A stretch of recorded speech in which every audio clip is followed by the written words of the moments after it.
Hello dear student, कैसे हो आप सभी लोग। मैं हूं डीआरएक्स दिवेश पाल और आज की क्लास में आपका बहुत बहुत स्वागत है। आज का जो हमारा टॉपिक है एस्कोमाइसिटीज, जो कवक जगत का दूसरा टाइप है।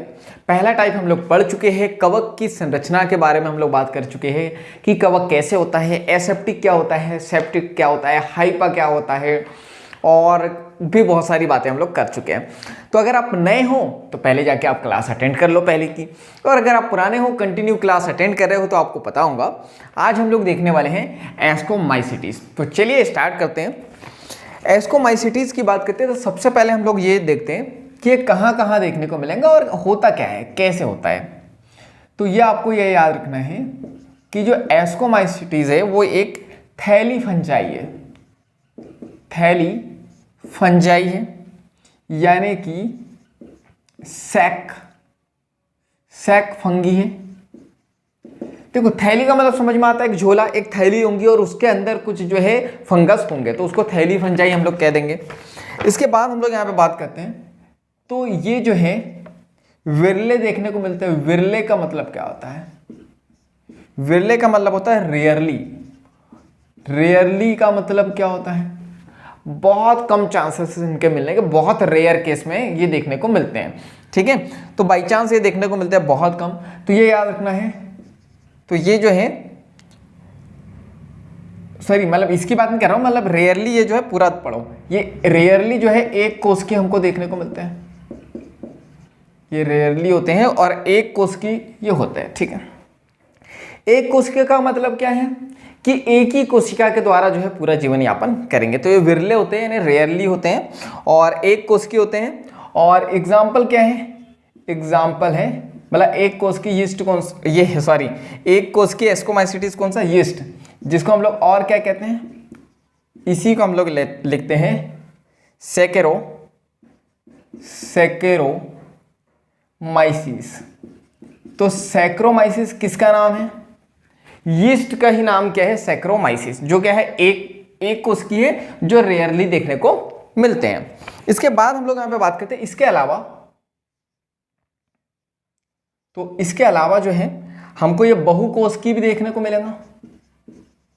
बहुकोष की, बहु क्या होती है? शादी करने के बाद जो बहू आती है वो बहु नहीं। बहु का मतलब यहाँ पे एक से ज्यादा कोशिका से जो मिलके बना होता है। तो एग्जाम्पल क्या है? पेनिसिलियम। पेनिसिलियम क्या होता है ये कमेंट्स बॉक्स में आपको बताना है कि पेनिसिलियम क्या होता है, क्योंकि जब इंट्रोडक्शन पढ़ा रहा था मैं आपको फंगस का, तब मैं आपको बता चुका था। ठीक है, चलो आगे देखते हैं। इसके बाद हम लोग यहाँ पे बात करते हैं। तो यहाँ पे एस्कोमाइसिटीज की बात करें तो ये आपको याद रखना है कि ये मृतजीवी होते हैं। कैसे होते हैं? मृतजीवी। मृतजीवी का मतलब क्या है? ये मरी चीजों से जो है अपना भोजन ग्रहण कर लेंगे। दूसरी बात आपको ये याद रखनी है कि ये अपघटक के रूप में भी होते हैं। अपघटक का मतलब क्या है? चीजों को आप ब्रेक डाउन करके जो है ये अपना भोजन कर लेते हैं, चीजों को तोड़ के जो है अपना भोजन ये कर लेते हैं। इसके बाद हम लोग यहाँ पे बात करते हैं नेक्स्ट, जैसे ब्रेड वगैरह पे आपने देखा होगा ना, ब्रेड वगैरह पे होता है फंगस, तो क्या करते हैं? ब्रेक डाउन करते हैं वो ब्रेड का। इसके बाद जो है ये परजीवी होते हैं, कई बार पढ़ चुके हैं हम लोग। परजीवी का मतलब क्या होगा? परजीवी का मतलब किसी जीव के ऊपर निर्भर रहना। ठीक है, परजीवी। इसके बाद हम लोग यहाँ पे बात करते हैं तो ये होता है सलमरागी। सलमरागी, सलमरागी का मतलब क्या है? एनसीईआरटी माता कहती है सलमरागी होता है। सलमरागी का मतलब है यहाँ पे पशुविष्टा। पशुविष्टा, अब ये पशुविष्टा क्या है? पशुविष्टा यानी कि गोबर। तो ये गोबर पर उगने वाले जो है फंगस होते हैं, गोबर पर उगने वाली फंगस होती है। याद रहेगा आपको, मृतजीवी होते हैं, अपघटक होते हैं, परजीवी होते हैं और सलमरागी होते हैं। एक कोष की भी होते हैं, रेयरली पाए जाते हैं, और बहुकोष की भी होते हैं, पेनिसिलियम। चलो आगे देखते हैं हम लोग। तो अब हम लोग यहां पे बात करें तो वही अलैंगिक जनन देखेंगे हम लोग। तो अलैंगिक जनन की बात करते हैं तो बना लेते हैं संरचना हम लोग।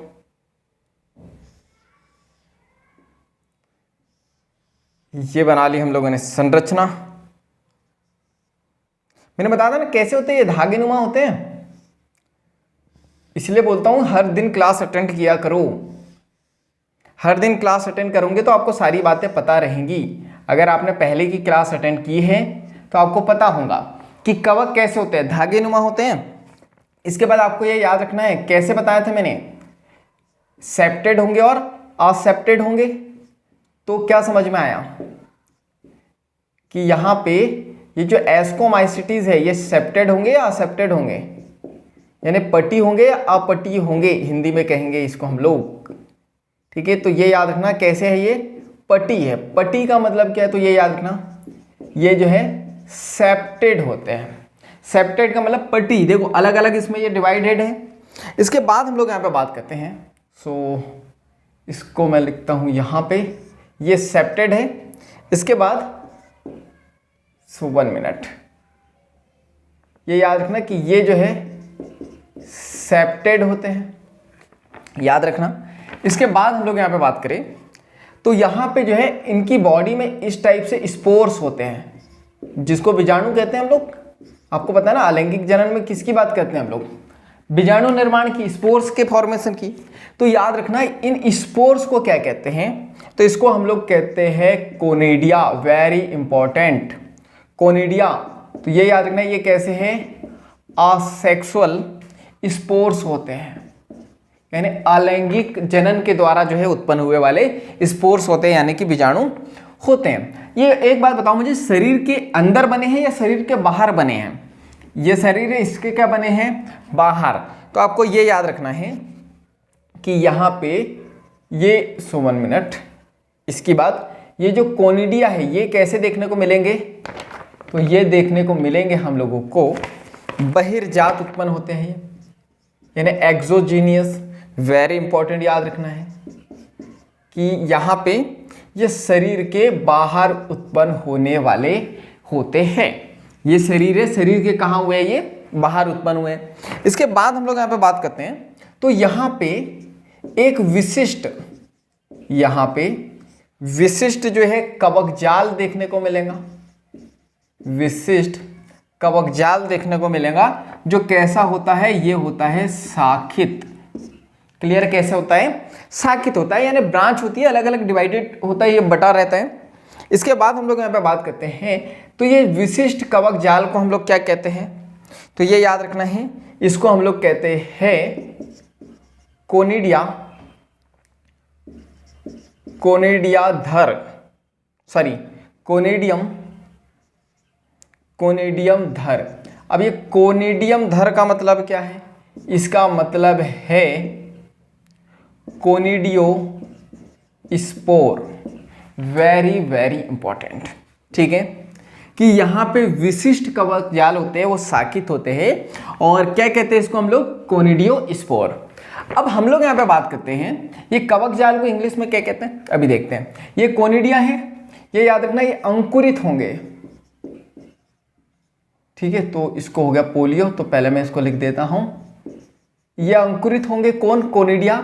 और ये अंकुरित होके क्या बनाएंगे, ये बनाएंगे कवक जाल, जिसको क्या कहते हैं, पहले भी पढ़ चुके हैं हम लोग, इसको कहते हैं हम लोग माइसीलियम। ठीक है, 1 मिनट, इसको मैं करता हूं थोड़ा सा रफ, तो इसको क्या कहेंगे हम लोग, माइसीलियम। क्लियर, मोस्ट इंपॉर्टेंट कि ये जो कोनिडिया है ये अंकुरित होंगे तो क्या बनेंगे, माइसीलियम बनेंगे। चलो इसके बाद हम लोग आगे बात करते हैं तो यहां पे ये जो है लैंगिक जनन की बात कर लेते हैं हम लोग। तो यहां पे जो है अलैंगिक जनन जो है फिनिश होता है। ठीक है, ये लक्ष्मण रेखा बना दी मैंने। इसके बाद हम लोग यहां पे बात करते हैं तो देखो यहां पे ये बना दिया मैंने सेप्टेड हाइपा, सेप्टेड हाइपा बना दिया। अब यहां पे ये एक मैंने कोनिडिया बना दी। क्या है ये, कोनिडिया। ये क्या है, तो ये है फंगस बी। अब मेरे को एक और बनाना पड़ेगा, इस वजह से मैं यहां से उधार ले लेता हूं, मान के चल लेता हूं। तो मैं इसको लिख देता हूं फंगस ए। क्लियर है? पिछली क्लास में आपने देखा होगा, अगर आप नए हो तो पहले देख लो, तो क्या है प्रॉपर तरीके से आपको चीजें समझ में आएंगी। देखो, फंगस ए है, फंगस बी। लैंगिक जनन किसे कहते हैं? जहां पे दो विपरीत जनकों की आवश्यकता होती है, तो ए और बी दो फंगस की जरूरत होगी। चलो आगे देखें, तो अब ये क्या करेगा, ये जो फंगस है अब ये करेगा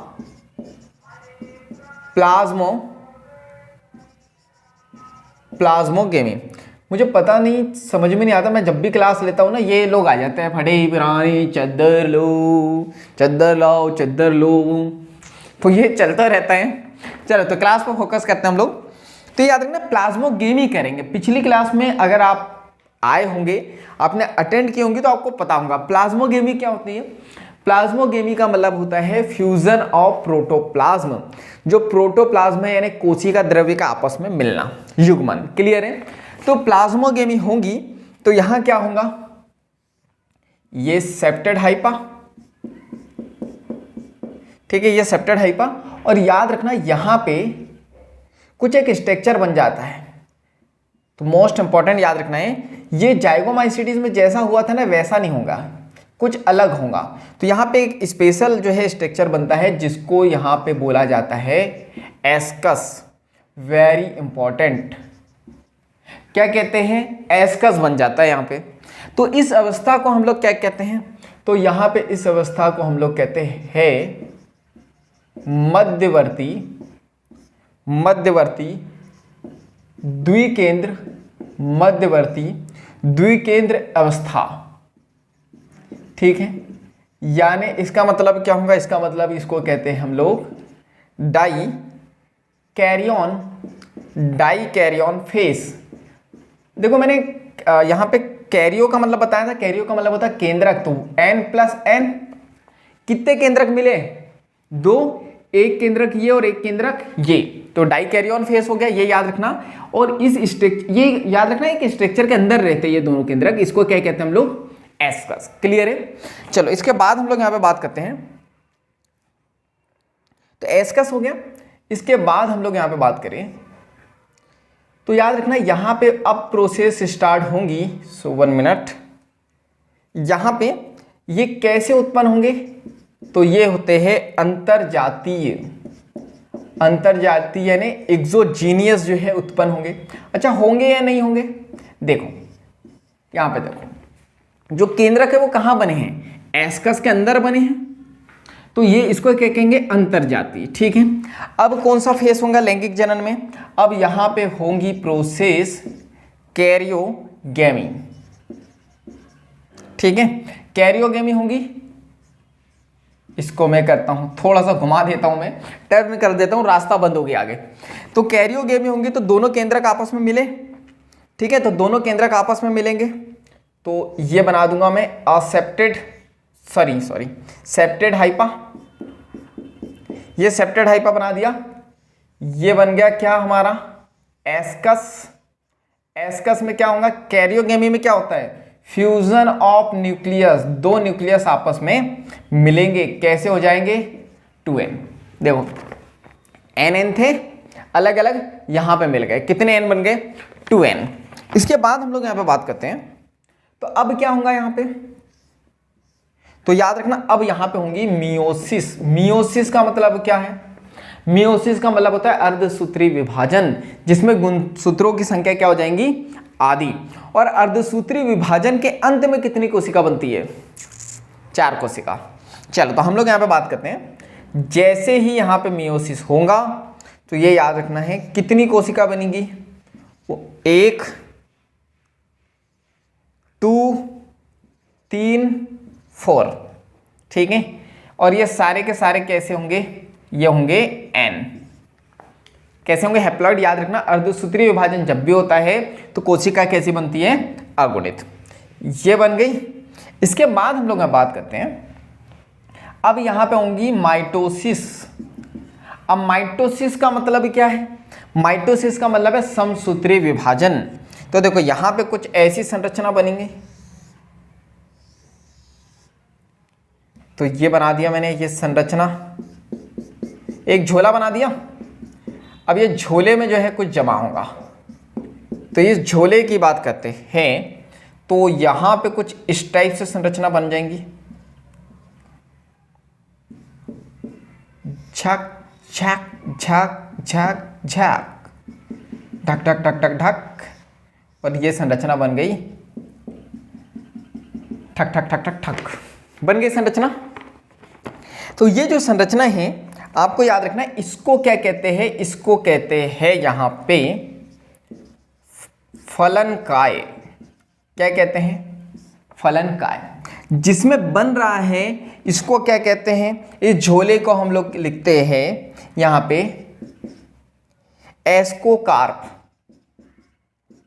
एस्को एस्को एस्को एस्को, देखो तो ये बन गया एस्कोकार्प, बन गया।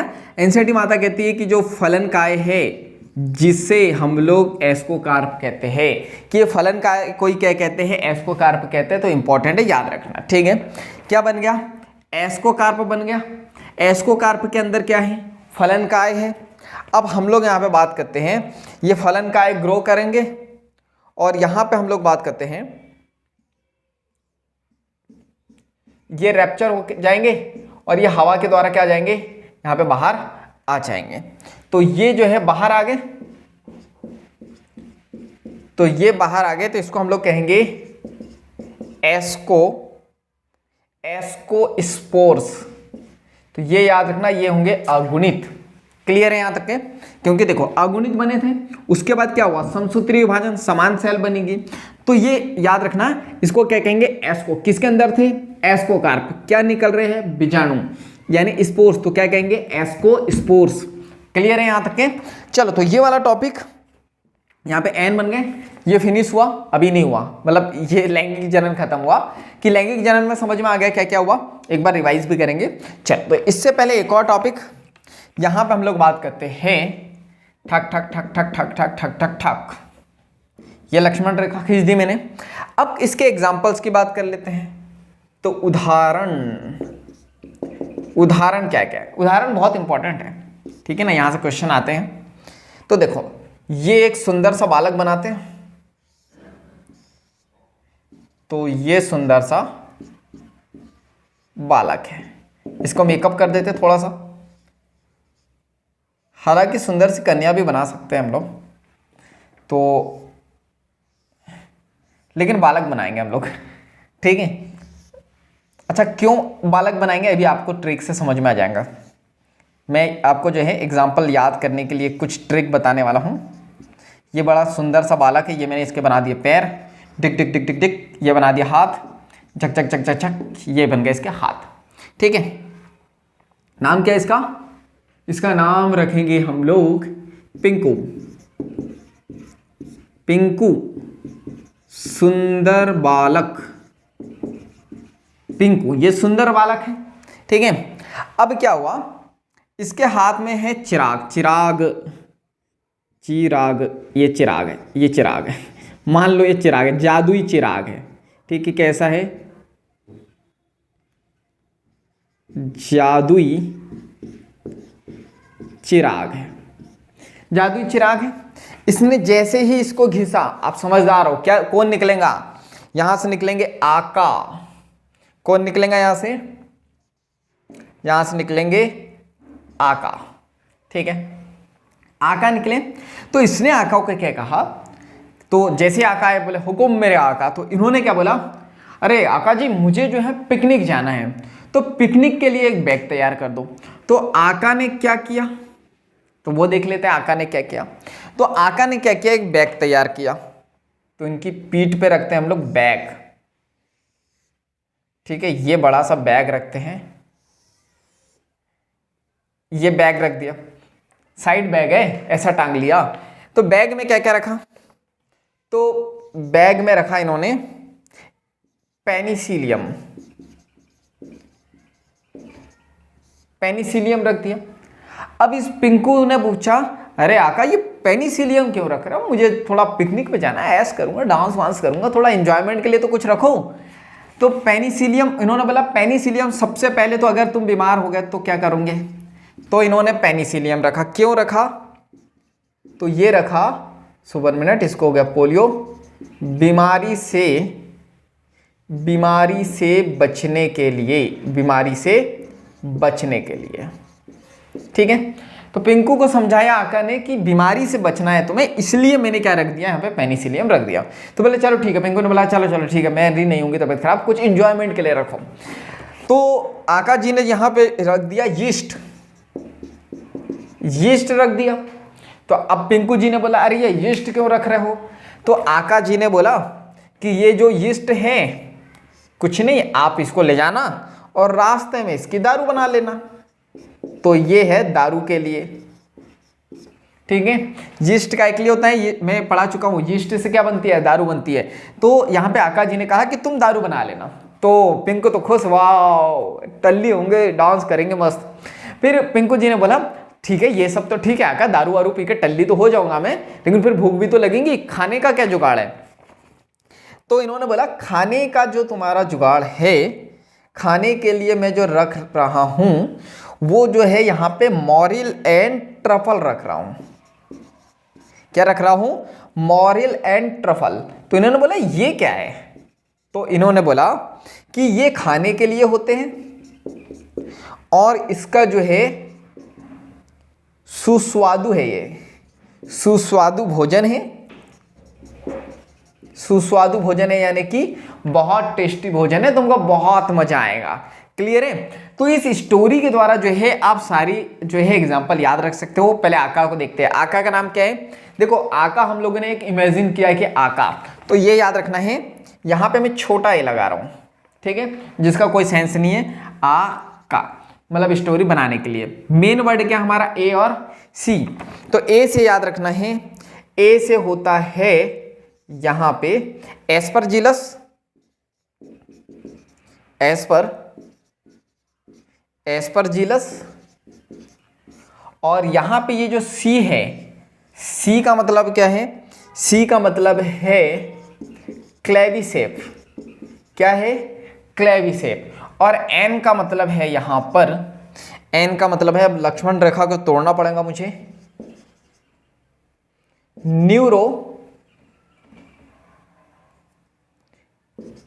न्यूरो स्पोरा, क्या है न्यूरोस्पोरा। अब न्यूरोस्पोरा की कहानी क्या है ये देख लेते हैं। तो न्यूरोस्पोरा का उपयोग, न्यूरोस्पोरा का उपयोग, न्यूरोस्पोरा का उपयोग यहां पर जैव रासायनिक तथा अनुवांशिक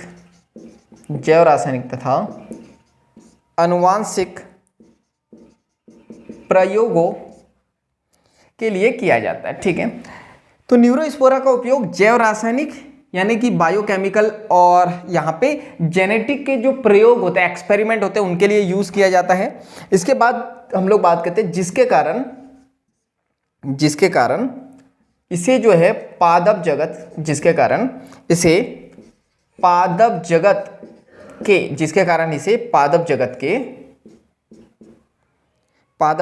के ड्रोसोफिला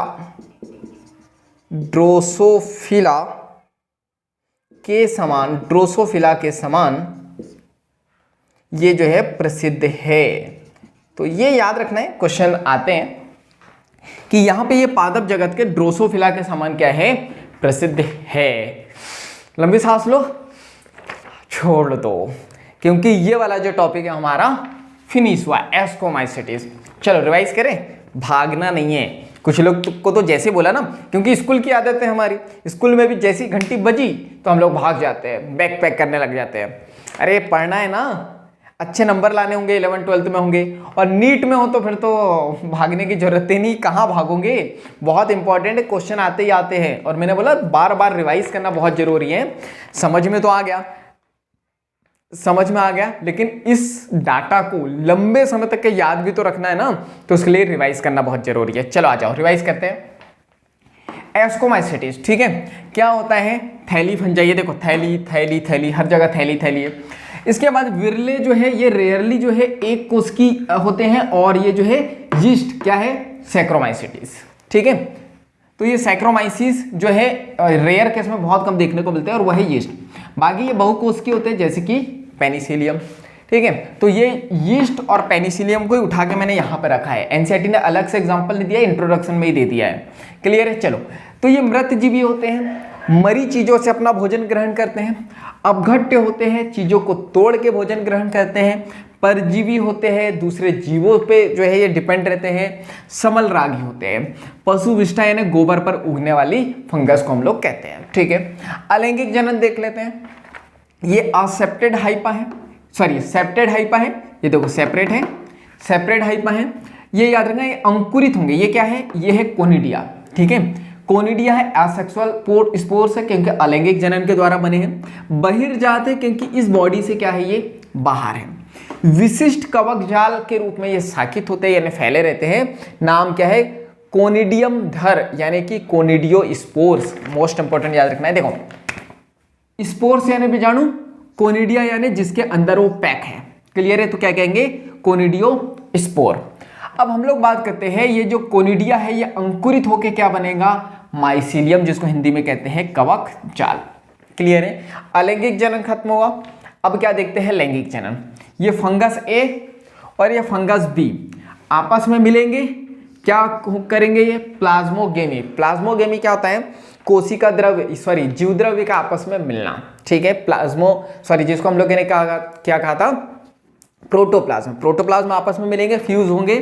पिछली क्लास में बता चुका हूं मैं, याद रखना। फ्यूज होंगे तो यहाँ पे एक स्ट्रक्चर के अंदर ये बनेंगे, क्या बनेगा, एस्कस, वेरी इंपॉर्टेंट, भूलना नहीं है। और यहाँ पे एक प्रोसेस होंगी मध्यवर्ती द्विकेंद्रीय अवस्था, इसको यानी डाइकैरियोन फेज कहते हैं। डाइकैरियोन का मतलब क्या होता है, दो केंद्रकों वाली अवस्था। तो n+n अंतरजाति यानी शरीर के अंदर बना, किसके अंदर, एस्कस के अंदर। अब क्या होना, कैरियोगेमी। कैरियो का मतलब क्या होता है, केंद्रक। दो केंद्रक आपस में मिलेंगे, क्या बना लेंगे, 2n बना लेंगे। अब होंगी मियोसिस। मियोसिस का मतलब क्या, अर्धसूत्री विभाजन। अर्धसूत्री विभाजन के अंत में कितनी कोशिका बनती है, 1 2 3 4, कैसी बनती है, n, क्लियर है। अब क्या करेंगे, माइटोसिस यानी समसूत्री विभाजन, सेम टू सेम कोशिका बनाएंगे। कहां पर, फलन काय में। फलन काय को ही हम लोग क्या कह देते हैं, एस्कोकार्प, ठीक है।